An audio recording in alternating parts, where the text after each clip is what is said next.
The events and the arguing and the booing that would make this a US Open final unlike any other began when Serena Williams' coach made what she insisted was an innocent thumbs up, but the chair umpire interpreted as a helpful signal.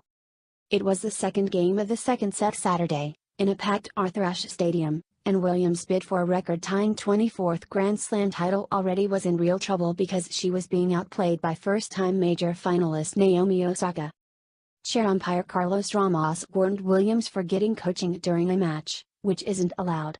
She briefly disputed that ruling, saying cheating is the one thing I've never done, ever.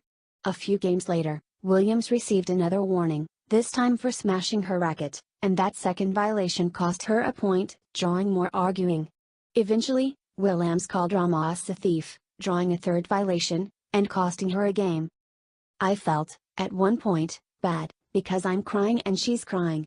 You know, she just won.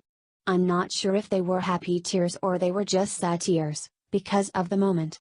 I felt like, wow, this isn't how I felt when I won my first Grand Slam.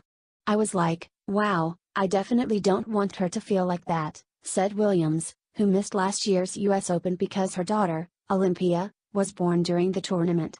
Maybe it was the mom in me that was like, listen, we've got to pull ourselves together here. Osaka is just 20, 16 years younger than Williams, and grew up idolizing the American, even asking her to pose for a selfie together at a tournament just a handful of years ago.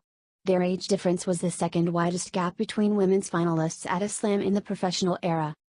When Ramos called both players over to explain the game penalty, which put Osaka ahead 5-3, Williams began laughing, saying, "Are you kidding me?"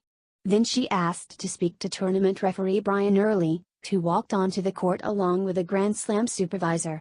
Williams told them the whole episode is not fair, and said, "This has happened to me too many times. I'll tell her, first of all, if she sees it, that, you know, I stood up for what I believed in. I stood up for what was right," Williams replied. Sometimes, things in life don't happen the way we want them, but always stay gracious and stay humble. I think that's the lesson we can all learn from this.